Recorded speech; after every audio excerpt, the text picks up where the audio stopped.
Due to the chronicity and complexity of autoimmune conditions like Hashimoto's, most doctors don't understand them, they don't know how they progress or how to track it, and most importantly, they don't know how to support you and get you feeling better. Now, unfortunately, a lot of doctors will start to paint this as it being more of a you problem than a them problem, which I totally disagree with. But you and I both know these symptoms are not things that you can live a long and fulfilling life with. So many people start to look for alternate avenues to start supporting themselves, which totally makes sense. Now, one of the avenues that many people will go down is looking at supplements to help support their symptoms. And of course, I think that that can be a very powerful and great way to help improve your function, improve how your body's working. Of course, otherwise I wouldn't be making the video.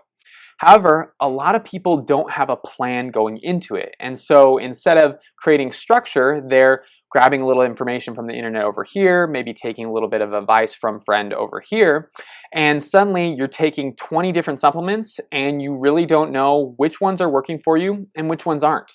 So to help you along with your journey, I wanted to create a video that goes specifically into supplemental management and support.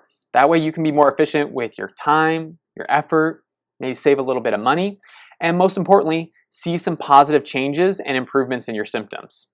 So once we cover the approach aspect of supplements, we'll then jump into my 5 most favorite categories of supplements that I use with my patients to help improve their symptoms and support good overall thyroid physiology. If you're new to my videos, welcome. I really appreciate you being here. And if you enjoy this kind of content, hit the like button, subscribe to the channel, and ring the bell. It helps to spread this information to people who need it, and you won't miss my videos when I post them on every single Thursday morning. My name is Dr. Bodle, and I specialize in helping people with Hashimoto's and low thyroid conditions improve their energy and lose weight naturally. And one of the tools that we use in my clinic is supplementation. But there's a couple things that I want you to know before you go and grab something off the shelf from your local health food store. The first thing that I want you to know is that supplements are not the be-all, end-all when it comes to seeing improvements in our Hashimoto's. Can they be a positive aspect of our approach? Totally. Can they improve symptoms? Yes. But if we're looking for a magic supplement, just like there isn't a magic medication, to be able to fix all of our woes, we're going to be a little bit disappointed. Supplements need to be used in conjunction with other types of natural interventions. And I think that things like diet, exercise, stress management, and consistent sleep are much more foundational and important to our overall health outcomes than any supplement could ever be. So if we're not doing a good job with our diet, it is going to be very unlikely that there's a supplement we can take to overcome those poor dietary and nutritional choices. The next important point would be that I don't like to see people on a large amount of supplements for an indefinite period of time. And I kind of like to think of supplements like crutches. So if we were to sprain our ankle, we may need to be on crutches for a little while to allow the ankle to repair and heal. And supplements can be used in the same way. So if we have abnormal physiology, we can utilize some supplementation, help restore normal function to that part of our physiology. And once we do that, we should then be able to titrate back or reduce the amount of supplements that we're using. Unfortunately, many people stay on the supplements that got them to that point without a lot of plan or purpose going forward. Which takes us to our next point, which is we need to have a purpose with our supplementation. And there's 2 main aspects to this. The first one is a lab-based approach. So if there's something that we know needs to be remedied or supported on our labs, and we're taking a supplement for that purpose and taking it long-term allows us to stabilize those numbers, then great. I'm supportive of that, and I think that that can be a good approach. The second reason is supporting your physiology and most importantly, how you feel. So if you take a supplement and you notice a change, you notice an improvement in your symptoms, then that can be a great tool for you to use long-term as well. I'll often say to my patients, give me a review on that supplement. How did it change things for you and how did it make you feel? And if people say, I'm not so sure about it, then usually it's something that doesn't fit with your physiology in a way that is best serving you. Doesn't mean that it's harming you, but it might not be the one that's getting you to the place that you need to be with your overall symptoms. And if we're getting that kind of a review from a patient, I usually will tell them, if that was a movie review, I'm not going to see that movie. So if a supplement stabilizes your labs or has a marked improvement in how you feel, then great. Those are good indicators that this is something you can use long term and continue to receive the benefits from. But if it doesn't, and we don't have a reason, a plan, or a purpose around it, then it might not be one that you want to include in your daily regimen. And the last thing that we want to keep in mind as we approach supplements is just because a supplement worked for your mom and dad, or your brother and sister, or a friend, doesn't mean that it's necessarily going to work for you, and that's okay. We all have individuality to our physiology, and supplements may work better for some people, or it may not help or make you feel worse. So if that does happen, don't be disheartened by it. Just move on to another option and realize that, as we said before, there isn't a magical supplement, and we can utilize different compounds, different approaches that can achieve similar outcomes, but don't necessarily use the exact same formulation. So find what works best for you, listen to your body, and that will allow you to have the best outcomes. So now that I've done my little song and dance on how we're all different, how we're all individuals, now I'm going to give you my list of my 5 most favorite categories of supplements that I use with patients with Hashimoto's. And I know what you're probably saying right now, Dr. Brad, if you just said we're all different, how can you now give us a list? This doesn't make sense. And I agree with you. But here's the trap that I find a lot of kind of holistic and natural practitioners tend to fall into.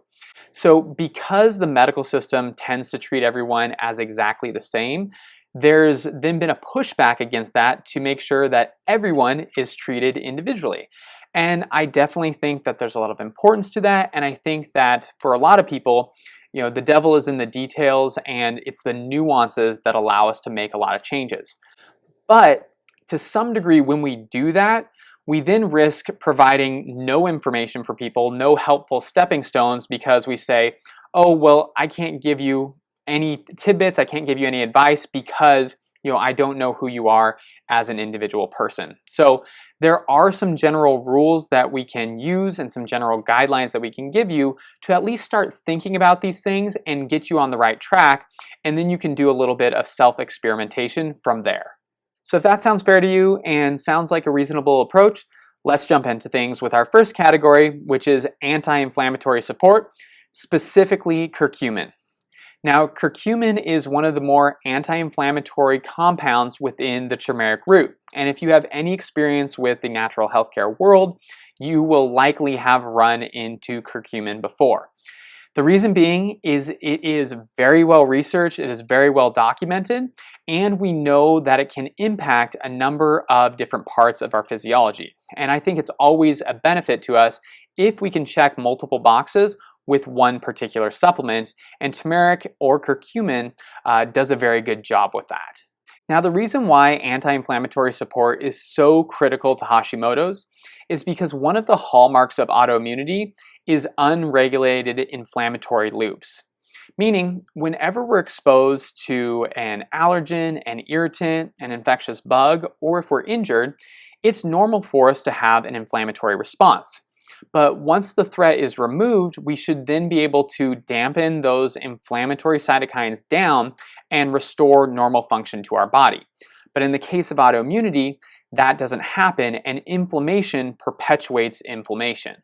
Because of this, it can be very difficult for us to heal if we don't utilize something to interrupt that self-perpetuating loop, and curcumin is a great way to do that. In general, I think it's a good idea to choose a curcumin supplement that has 95% or higher curcuminoid concentration, and you can take about 400 to 500 milligrams 1 to 2 times per day. Now, keep in mind that for some people, that type of a concentration can cause some digestive cramping and irritation, and also people who tend to be more on the hypoglycemic side of things, be aware that in certain cases, curcumin can have a blood sugar lowering effect, and so you may see an increase in some of those hypoglycemic symptoms. Category number 2 is probiotics, and I've made a full video specifically on probiotics, but I'll make sure to link that in the description below. However, probiotics can be very impactful for us because whenever we have thyroid changes, it can change the way our metabolism works, and something that is very sensitive to that is our gut, whether it's producing the proper amounts of digestive enzymes or managing the cultures that already reside in our small and large intestine. Now remember, not all probiotics are the same, and we typically look at them in 3 different categories. The first is our Lactobacillus bifidobacterium blend, which is the most common type of probiotic that you'll see at the grocery store or at the health food store. The second is Saccharomyces boulardii, which is a yeast-based probiotic. And the third is our soil-based or spore probiotics. Now, everyone is a little bit different, as we were saying before, and therefore we will respond to different probiotics or different combinations of probiotics differently. So what you want to do here is use a little bit of trial and error and see which ones fit you the best to be able to achieve the best improvements in your gut health and ideally, therefore, translate that to good thyroid health. In terms of context for proper dosing, our Lactobacillus bifidobacterium blend will want to be in the tens or hundreds of billions of culture forming units. Our Saccharomyces boulardii will usually be around 3 to 6 billion culture forming units per dosage, and our soil base will be about 2 to 4. So understand that each one of these requires a little bit of a different approach, and we want to make sure that whatever product we're buying reflects those appropriate levels. Category 3 is vitamin D3. Now, this is one of those supplements that most people don't notice a change in how they feel, but because it's so well researched and because we know it plays such a huge role in immune system function, immune system tolerance, and the way our gut works, it's really critical that these levels are normalized for us to be able to see improvements in our overall health. Now, as a quick reminder, if you are someone who chronically struggles with low vitamin D, it's not something that you're going to be able to remedy with more sun exposure. It is something that you will actually have to supplement with to be able to get you back to those more normal levels. Now, if that's something you struggle with and you're thinking in your head, well, I've tried supplementing with vitamin D before, but no matter what I do, I can't seem to get those levels up. Usually that means that we have some unaddressed inflammatory or environmental trigger that we're not dealing with. So potentially that's eating a food that we don't tolerate, or maybe we're in a stressful emotional situation. Until that is attended to, it's going to be very difficult to get those vitamin D levels up, no matter how much we supplement with. In general, if our labs show that we are low on vitamin D, then taking 6 to 12,000 IUs per day for about 1 to 2 months before rechecking can be a good way to go. Once we get those levels back up to normal, then usually 2 to 3,000 IUs can be a good maintenance dose. I prefer that people use a liquid version of vitamin D, and if we can, administer it sublingually. That way we can maximize the absorption. I'm not against using capsules, and I have seen people have success with them, but just in general, it seems that the liquid ones take a little bit better. Now, obviously, there's a ton of different supplements out there, and I'm sure there's some that you guys are using which are working out great for you and that I'm not going to mention in the video today.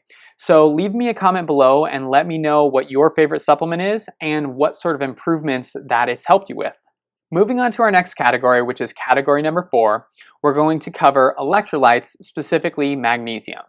Now, a lot of people ask me, if I've already tested for magnesium on my blood work, whether serum magnesium or red blood cell magnesium, and those numbers look normal, do I need to take it? And interestingly enough, some people still will experience benefits, even if those labs look normal, when they supplement with magnesium. And there's a couple reasons why we think this might be, but because it is generally safe, generally well tolerated, it can be a great supplement for us to at least try and see if we notice a positive impact.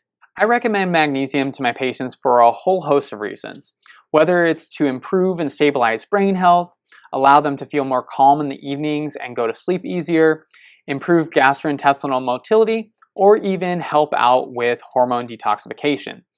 Magnesium is kind of like some of the other foundational pieces of our physiology, thyroid hormone, blood sugar, etc., where it's used in so many aspects of our body that supporting it and improving those levels can really help in a number of different ways. The way that we want to start out with it is by going low and slow, using 100 to 200 milligrams 1 to 2 times a day, and slowly titrating up from there to find a level that is appropriate for us. If you're starting to have more loose bowel movements or gastrointestinal irritation, then obviously you want to back down that level and find what's more comfortable for you. Lastly, sometimes people will squabble a little bit over the type of magnesium that you're taking, but clinically speaking, I've found people to have success with all different options. So whether it's magnesium glycinate or magnesium citrate, try something, see how it works for you, and if there isn't a good response, then we can always switch to another option. Finally, our last category, which is category number 5, is our miscellaneous category. And yes, I cheated a little bit on this. But the previous 4 categories are things that in general can be positive for most people with Hashimoto's. But the last category, I want to include a couple different things that are a little bit more specific to the situation, but I use them so commonly that I wanted to at least bring it to your attention because of the positive impacts that it can have. So the first part of our miscellaneous category is adaptogenic herbs. And I talked a little bit about this in my video on Hashimoto's and adrenal fatigue, but adaptogenic herbs are a collection of different herbs, things like ashwagandha, ginseng, holy basil, rhodiola, and there's thousands more. But what they do is they help us to kind of modulate our stress response and stabilize blood sugar. So for a lot of people who are in stressful jobs or stressful relationships, adaptogenic herbs can help them to feel a little bit more calm and a bit more stable. And also, people who have blood sugar issues, whether insulin resistance or reactive hypoglycemia, because they're on that roller coaster where they're spiking their insulin levels and creating inflammation, these herbs can also normalize that, make it less dramatic, and smooth out your energy levels throughout the day.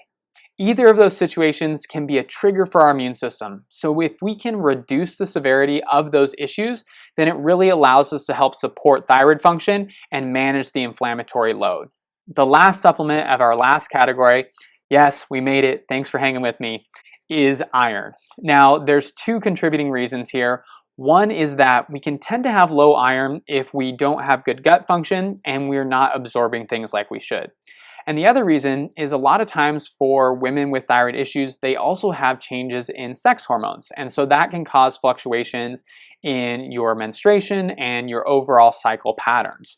So if we're not absorbing and we tend to lose a little bit more iron with your period, then it can create a bit of a double whammy where we're not providing the thyroid with enough iron support that it needs because TPO is heavily dependent on iron stores in the body. And just as a reminder, TPO is the hormone that is critical for assembling thyroid hormone in the first place.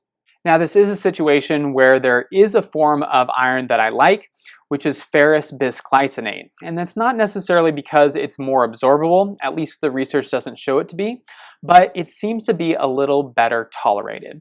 So taking 25 to 50 milligrams per day, especially if we can do it in the morning, seems to be a great way to be able to support those levels and see our ferritin improve over time. If the iron bothers your stomach, don't be afraid to take it with food. Some people will say that that decreases the absorbability, and while that might be true to some degree, it doesn't seem to change our clinical outcomes in the long term.